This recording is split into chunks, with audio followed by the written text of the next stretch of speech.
إن المسلمين والمسلمات والمؤمنين والمؤمنات والقانتين والقانتات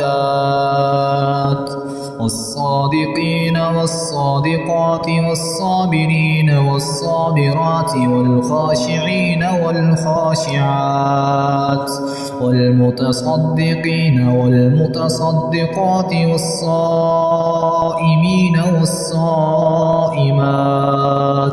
والحافظين فروجهم والحافظات والذاكرين الله كثيرا والذاكرات أعد الله لهم مغفرة وأجرا عظيما.